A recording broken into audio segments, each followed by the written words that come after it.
The morning of Emma's wedding dawned perfect and cloudless, the kind of day that seemed designed for family photos and celebration. I sat in my hotel room, carefully applying concealer to hide the dark circles under my eyes, a side effect of the chemotherapy that my family had convinced themselves was all in my head. At 28, I should have been excited about my sister's big day. Instead, I was calculating whether I had enough energy to make it through the ceremony and reception while managing the nausea that had become my constant companion over the past 4 months. My phone buzzed with a text from Mom. "Remember, today is about Emma. Please don't make it about your situation." My situation. That's what they called the stage 3 lymphoma I'd been battling since spring. Not cancer. Not treatment.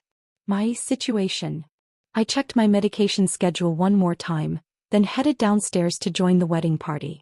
The hotel lobby buzzed with activity. Bridesmaids in matching robes, groomsmen adjusting boutonnieres, and relatives streaming in from various corners of the country. There she is. Aunt Carol spotted me first, her voice carrying that particular tone of forced cheerfulness that had become familiar. "How are you feeling, sweetie?" "Still dealing with all that medical stuff." Medical stuff. As if my oncologist appointments were equivalent to getting a splinter removed. "I'm managing," I said quietly. "That's good, dear. You know, my friend Janet went through something similar. Terrible anxiety about her health. But once she started therapy and got off WebMD, she felt so much better. Have you considered seeing someone about the psychological aspects?" Before I could respond, my sister Emma appeared in a whirlwind of white silk and nervous energy. "Mia, you made it. I was worried you might have another episode." The word they used to describe the day I'd collapsed during a family dinner and had to be rushed to the emergency room for emergency fluids and anti-nausea medication. "Wouldn't miss it," I said, forcing a smile. Emma hugged me carefully as if I might break. "Tired? Are you sure you're up for this? I mean, if you need to leave early, everyone will understand. Mom explained to the family about your anxiety issues." Anxiety issues. I felt that familiar stab of frustration, but today wasn't about me.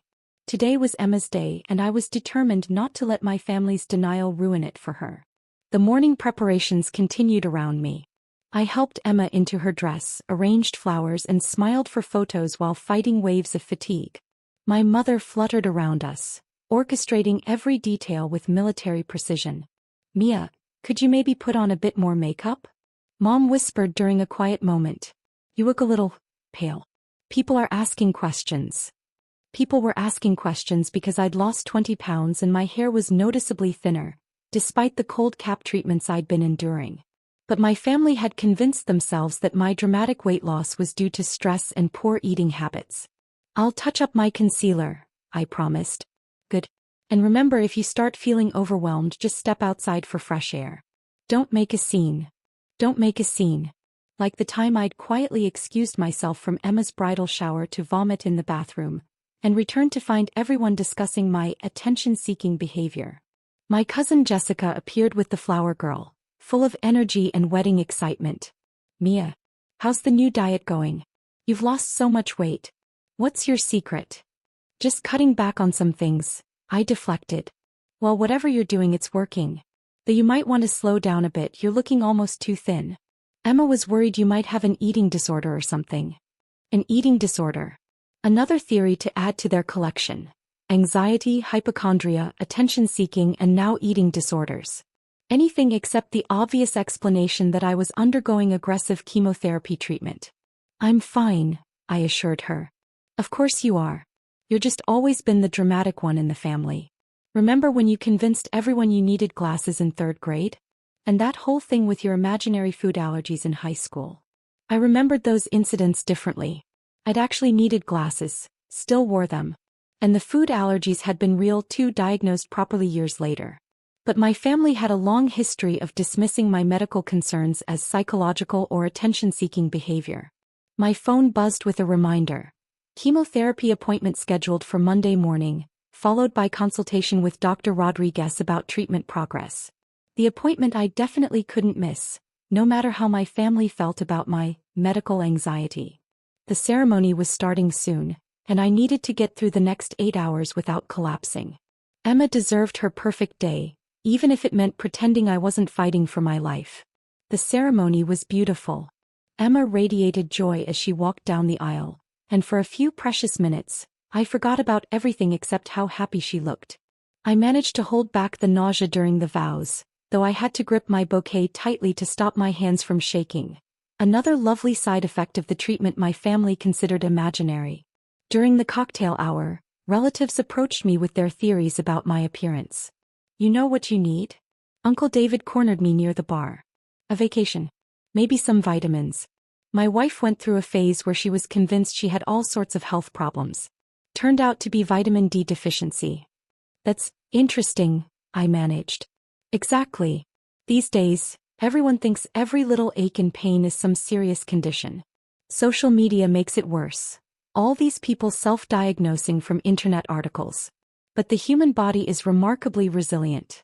Most of the time we just need rest and proper nutrition." My cousin Brad joined the conversation, drink in hand.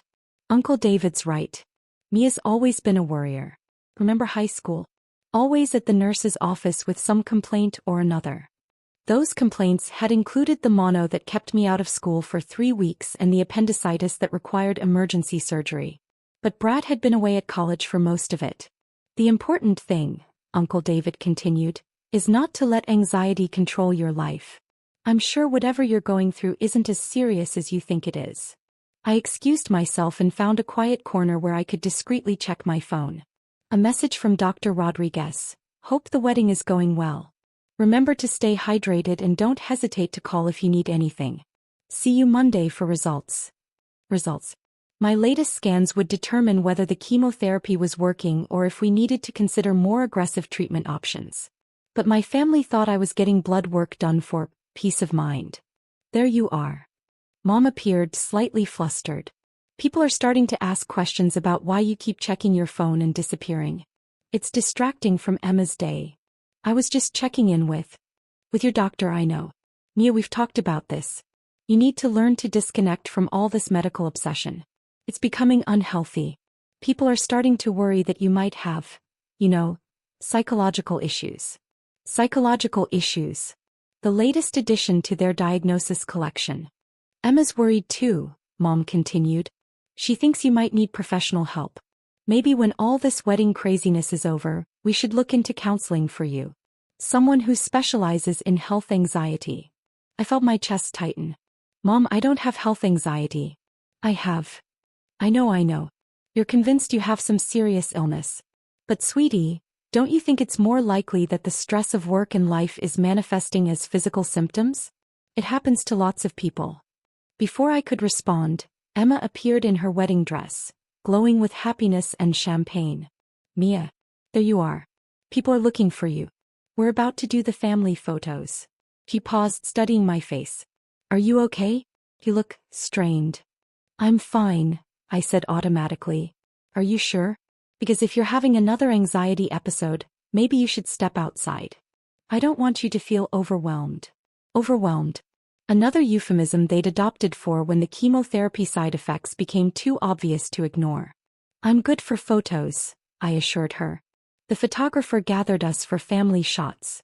I stood in the back row, trying to smile naturally while fighting a wave of nausea.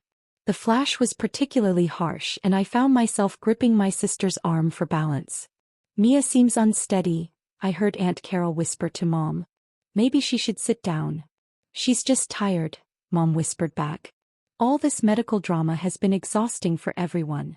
The reception continued and I managed to make it through dinner, though I could barely eat more than a few bites.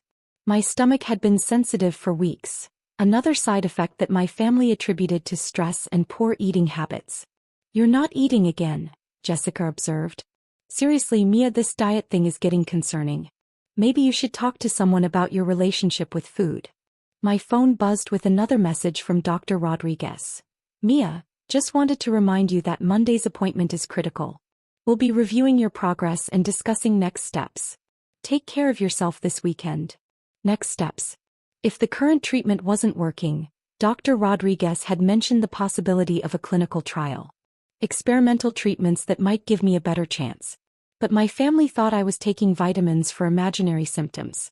Just as the reception moved into full swing, the hotel's event coordinator approached our table with a puzzled expression. "Excuse me," she said, addressing my parents. "There's a gentleman here who says he needs to speak with Mia Chin urgently. He's from University Medical Center." My stomach dropped. Dr. Rodriguez had said he'd only contact me during the weekend if something critical came up. "What kind of gentleman?" Mom asked suspiciously. Before anyone could answer, a distinguished man in a dark suit appeared beside our table. I recognized him immediately. Dr. Harrison, the chief of oncology and Dr. Rodriguez's department head. "Miss Chin." His voice was grave. "I apologize for interrupting your family celebration, but I need to speak with you privately. It's regarding your test results." The conversation at our table stopped dead. Emma stared at Dr. Harrison with growing confusion. "Test results?" she asked. "What kind of test results?" Dr. Harrison looked at me, then at my family's bewildered faces. "I'm sorry, I assumed. Miss Chin, have you not discussed your treatment with your family?" "Pi, what now?" Uncle David leaned forward. I felt my face flush. "Dr. Harrison, this is my sister's wedding. Can't this wait until Monday?" "I'm afraid not. Your latest scans show significant progression. We need to begin the clinical trial immediately. Monday morning. The delay could be." He paused, glancing at my family. "Critical." The word hung in the air like a death sentence. Emma's voice was barely a whisper. "Mia, what is he talking about?" Dr. Harrison looked confused. "Miss Chin is one of our most remarkable patients. She's been battling stage 3 Hodgkin's lymphoma with incredible courage for the past 4 months. Her case has become a study in resilience, continuing her treatment schedule while maintaining her professional responsibilities. We've actually asked her to speak at our next medical conference about patient advocacy." The silence at our table was deafening. "Cancer." Mom's voice cracked. "You have cancer?" "Stage 3 lymphoma," Dr. Harrison confirmed, still looking puzzled by their shock. "Miss Chin has been receiving aggressive chemotherapy treatments twice weekly. Her case is particularly complex because of her age and the tumor's location, which is why we're moving to experimental treatments." Uncle David was staring at me as if seeing me for the first time. "The weight loss, the fatigue, are all consistent with her treatment protocol," Dr. Harrison finished. "Miss Chin, I really don't understand. Your family didn't know about your diagnosis." Emma stood up abruptly, her chair scraping against the floor. "Mia told us she was getting blood work done. For anxiety. We thought. You thought I was making it up," I said quietly. Dr. Harrison's expression shifted to concern. "Miss Chin has been managing this entirely alone? That explains so much about her stress levels. We've been recommending family support as part of her care plan." "We thought she was being dramatic," Aunt Carol whispered, her face pale. "Dramatic?" Dr. Harrison's voice sharpened. "Miss Chin has shown extraordinary strength. She's never missed a treatment, never complained, and has maintained a positive attitude despite facing a potentially life-threatening illness. If anything, she's been understating the severity of her condition." The wedding reception continued around us, but our table had become an island of shocked silence and dawning horror. The fallout was immediate and devastating. Emma's wedding photos captured the exact moment our family learned they'd been dismissing a cancer patient's struggle as attention-seeking behavior. The images showed Mom collapsing into tears, Uncle David staring in horror, and Emma clutching my hand as the reality sank in. Dr. Harrison's announcement spread through the reception like wildfire.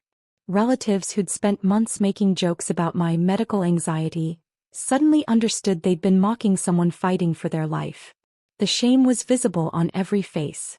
The wedding ended early as family members broke down, realizing the depth of their cruelty. Emma's perfect day was overshadowed by their collective guilt and my desperate medical situation. The experimental treatment Dr. Harrison recommended worked. 6 months later I was in remission, but the family dynamics never recovered. Uncle David's medical advice business, he'd been giving health consultations to neighbors, collapsed when words spread about his catastrophic misdiagnosis of his own niece. Brad lost credibility at his pharmaceutical sales job when colleagues learned he'd dismissed obvious cancer symptoms as attention-seeking. Mom never forgave herself for prioritizing Emma's wedding over my health crisis. Their relationship remained strained, marked by overwhelming guilt and my newfound independence. Emma postponed her honeymoon to care for me during treatment. Our relationship forever changed by her realization of what I'd endured alone. I spoke at medical conferences about family denial of serious illness, helping other patients advocate for themselves. The irony wasn't lost on me. My family's dismissal had made me stronger than they'd ever imagined possible. They called me dramatic for having cancer. I turned their shame into education, helping countless other patients facing similar family denial.